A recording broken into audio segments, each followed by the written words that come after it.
그러므로 너희가 그리스도 예수를 주로 받았으니 그 안에서 행하되 그 안에 뿌리를 박으며 세움을 받아 교훈을 받은 대로 믿음에 굳게 서서 감사함을 넘치게 하라. 누가 철학과 헛된 속임수로 너희를 사로잡을까 주의하라. 이것은 사람의 전통과 세상의 초등학문을 따름이요 그리스도를 따름이 아니니라. 그 안에는 신성의 모든 충만이 육체로 거하시고 너희도 그 안에서 충만하여졌으니 그는 모든 통치자와 권세의 머리시라. 또 그 안에서 너희가 손으로 하지 아니한 할례를 받았으니 곧 육의 몸을 벗는 것이요 그리스도의 할례니라.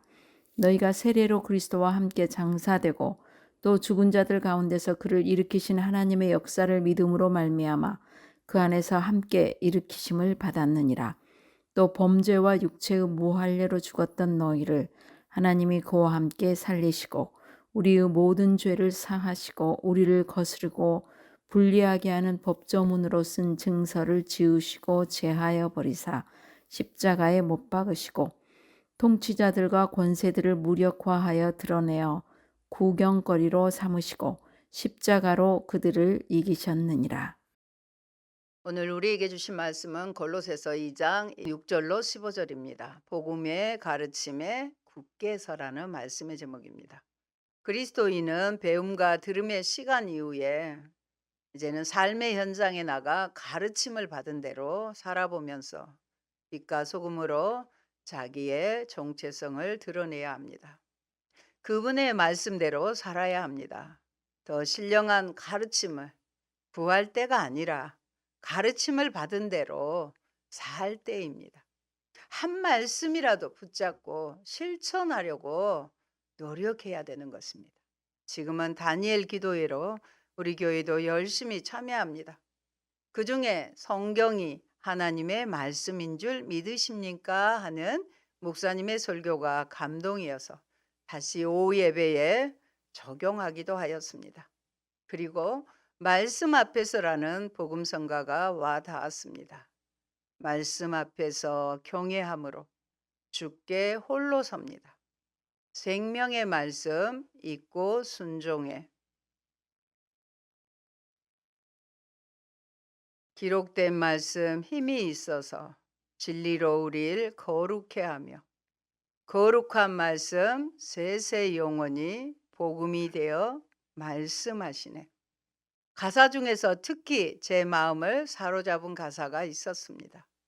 하나님 말씀에 두려워 떠는 자, 그 말씀에 생명을 거는 자, 한 사람, 한 사람 찾으시는 주님의 약속을 믿어 하나님 말씀에 인생을 거는 자, 순종하며 주 따라가는 자, 영원한 하나님 나라 이로 갈 주의 교회여 일어나라.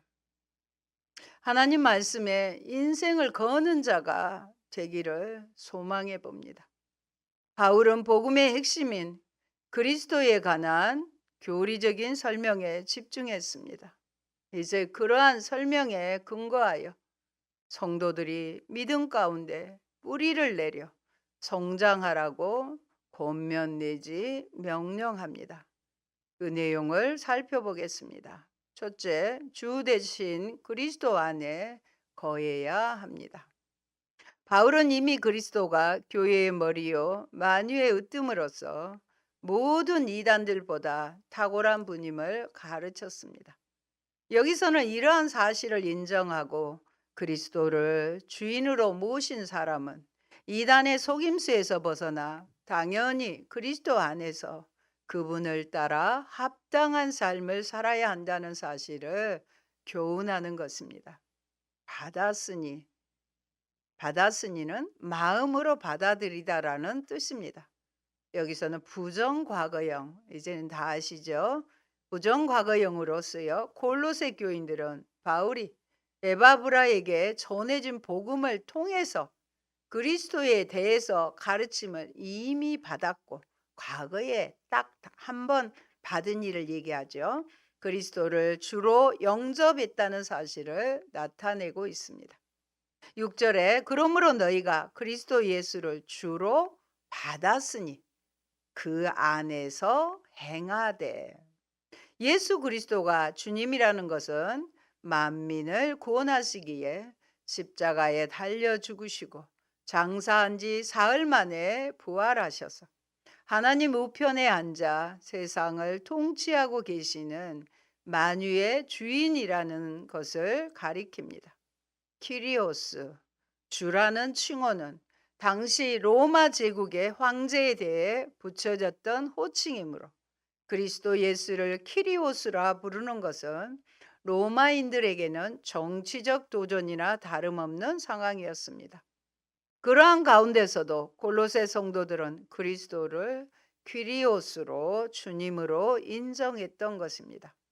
그리고 그리스도 예수를 주로 받은 사람은 그리스도 안에서 행하는 삶을 살아야 한다는 권면을 합니다. 우리가 그리스도인이 되었다는 것은 그리스도와의 완전한 일치를 통해 그분을 닮아가는 자로서 그분이 원하고 바라시는 삶을 살아가는 자가 된다는 것을 말합니다. 명령법 현재 시제로 그리스도 안에서 계속적으로 이 현재의 의미죠. 진보하는 삶을 살아야 한다는 것입니다. 그리스도를 주로 인식하며 고백하는 그 신앙은 이처럼 살아있는 신앙이요 점차 더욱더 성숙해져 가는 신앙이어야 합니다. 7절의 말씀 봅니다. 그 안에 뿌리를 박으며 세움을 받아 교훈을 받은 대로 믿음에 굳게 서서 감사함을 넘치게 하라. 그리스도 예수를 주로 고백한 자가 일상의 삶 속에서 행해야 할 구체적인 모습을 식물과 건축 비유로 보여줍니다. 바울은 4개의 분사를 통해서 설명합니다. 뿌리를 받고 세움을 받으며 굳게 서서 넘치게 하라는 것입니다. 이 중에서 뿌리를 박으면은 완료 분사예요. 이미 끝난 거죠. 또 확립하다, 확고하게 하다라는 뜻입니다. 나머지는 모두 현재 분사입니다. 이 단어는 시편 1편에 나오는 시냇가에 심은 나무를 연상케 하는데 나무가 생명수 시냇가에 뿌리를 내려 사시사철 푸르고 철 따라 아름다운 열매를 맺는 모습을 암시하고 있습니다. 특히 그런데 여기서 특이하게도 수동태로 쓰였습니다. 그 이유는 성도들이 그리스도 안에서 뿌리를 박아 확고해지는 것이 궁극적으로는 나의 의지가 아니죠. 하나님에 의하여 되어지는 것임을 보여줍니다. 이처럼 바울은 골로새 교인들에게 그리스도 안에 있는 충만함의 뿌리를 받고 그로부터 충분한 삶의 생수를 공급받아 많은 과실을 맺어야 함을 명령하고 있습니다. 감사함을 넘치게 하라는 사실은 하나님에 대한 믿음이 있는 자만이 진실된 감사를 할 수 있습니다. 이때까지 베풀어 주신 은혜에 대한 감사뿐만 아니라 앞으로 베풀어 주실 은혜에 대한 감사는 신실하신 하나님에 대한 절대적인 신뢰 없이는 불가능합니다. 성도들이 복음을 받아들이고 그리스도를 주로 받아들인 것은 과거의 사건이지만 그 안에서 성장하는 것은 현재 진행적인 사건입니다. 여러분, 성도들은 그리스도 안에서 뿌리를 받고 살아가는 자들입니다. 이것이 그들의 정체성을 드러냅니다. 그들은 세상적인 철학이나 이단적인 가르침이 아니라 그리스도의 복음에 뿌리를 내린 자들입니다. 그리고 흔들리지 않는 견고한 믿음으로 성장해야 합니다.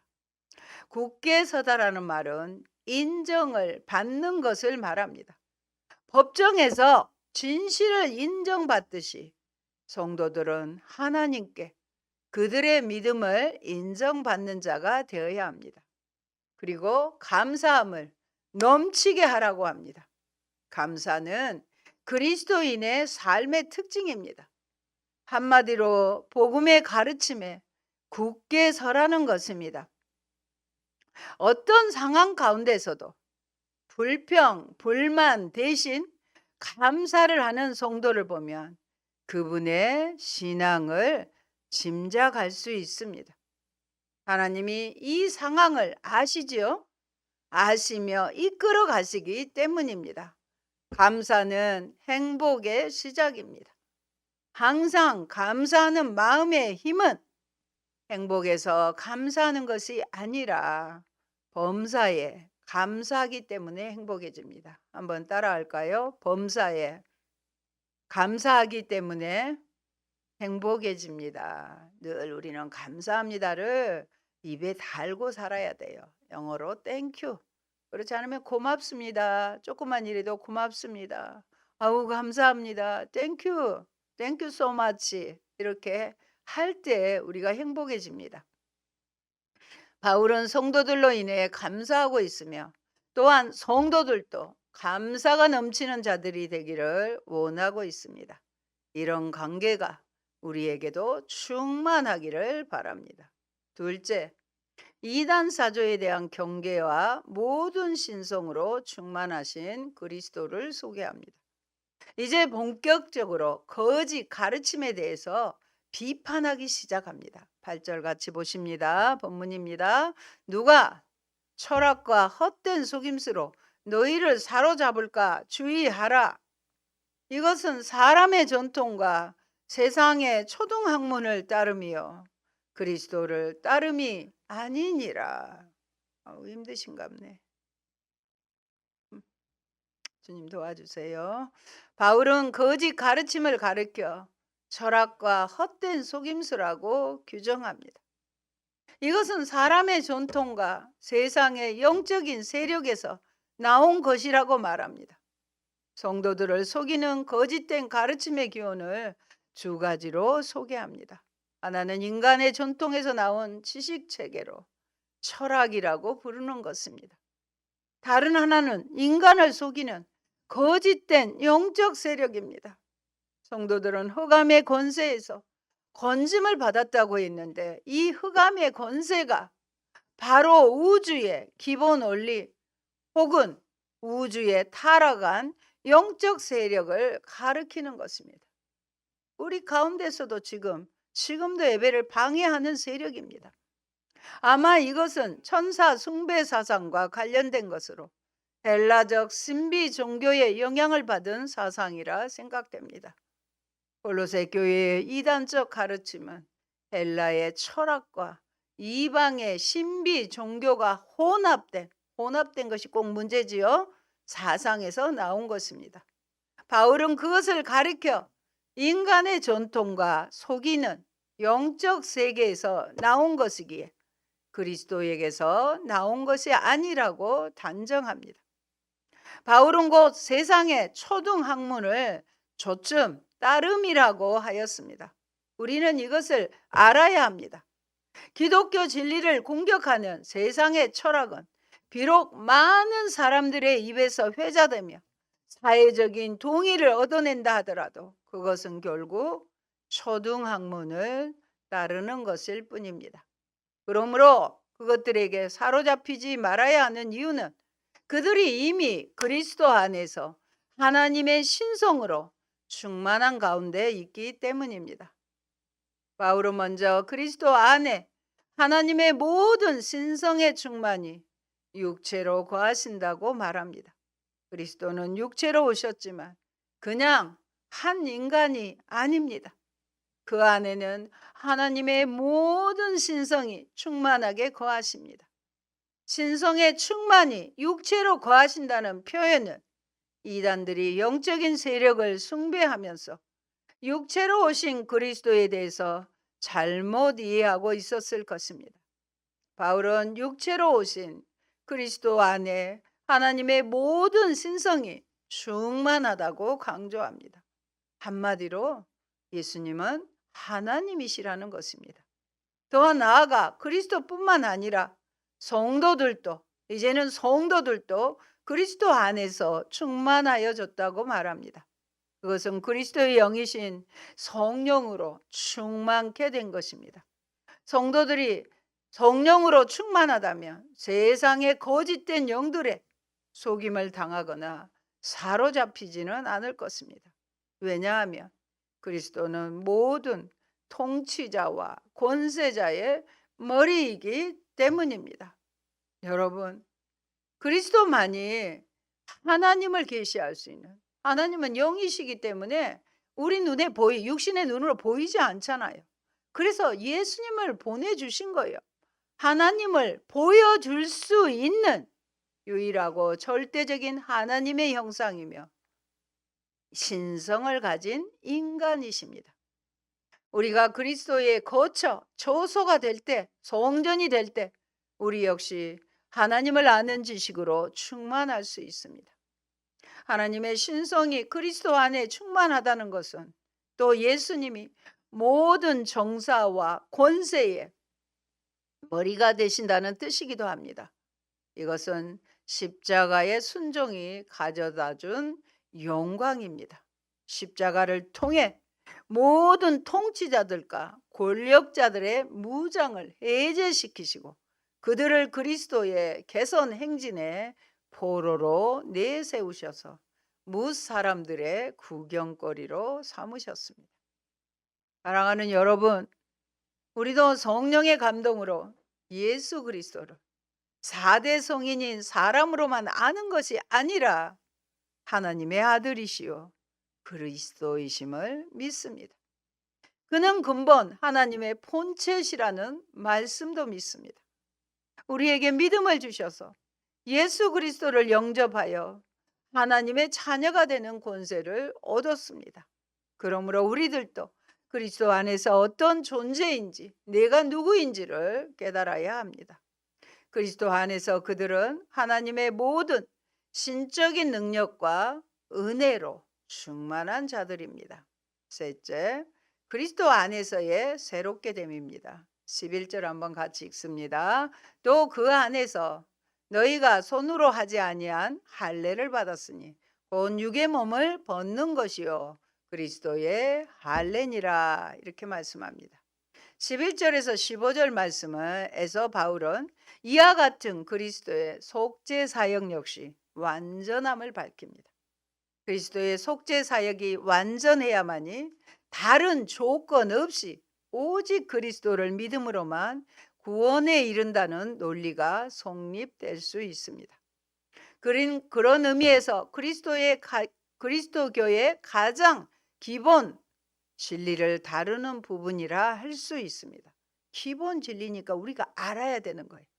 바울은 성도들은 그리스도 안에서 하나님의 백성의 표시인 할례를 받되 육체의 할례가 아닌 그리스도의 할례, 곧 마음의 할례를 받았음을 밝힙니다. 이러한 사실을 굳이 밝힌 것은 당시 교회 내에서는 육체의 할례가 구원의 조건이 된다고 주장하는 율법주의자들이 있었기 때문입니다.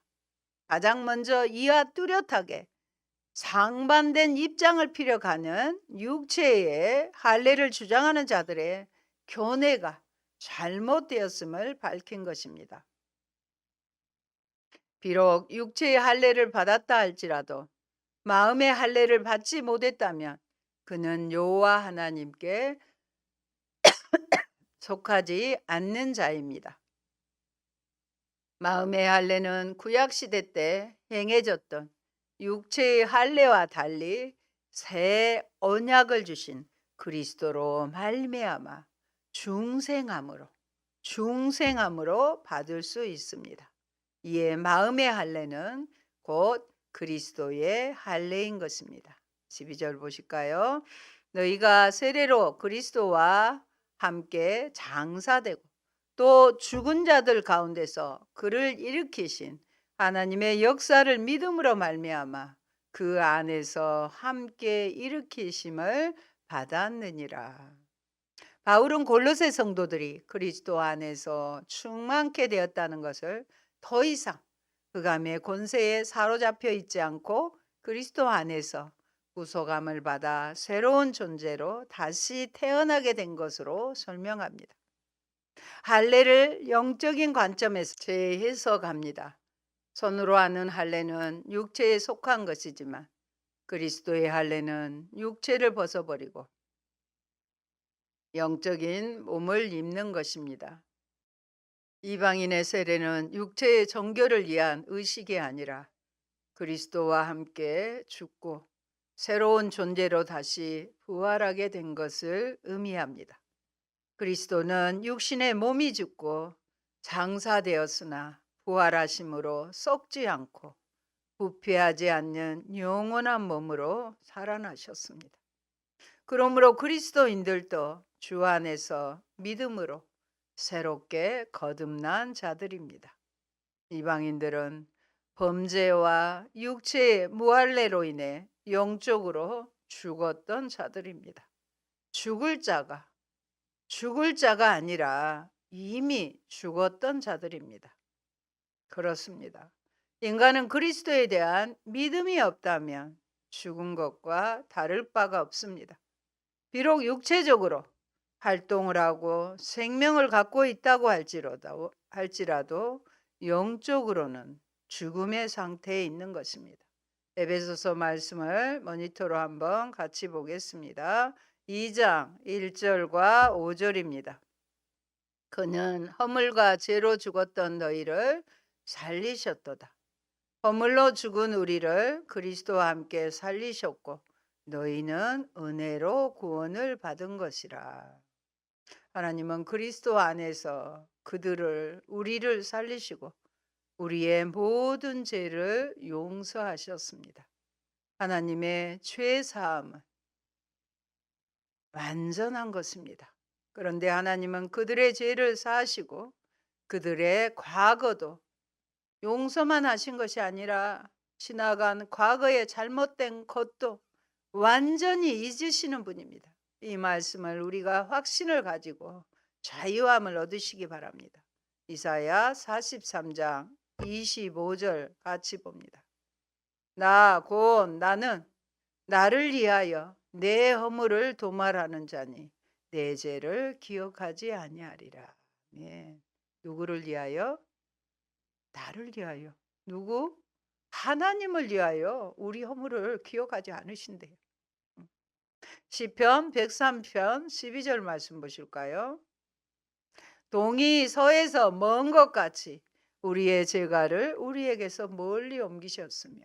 아멘. 여러분 동쪽 아마 저는 여기라고 생각하거든요. 동쪽에서 서쪽까지 얼마나 멀어요? 우리의 죄가를 멀리 옮기셔 버렸다.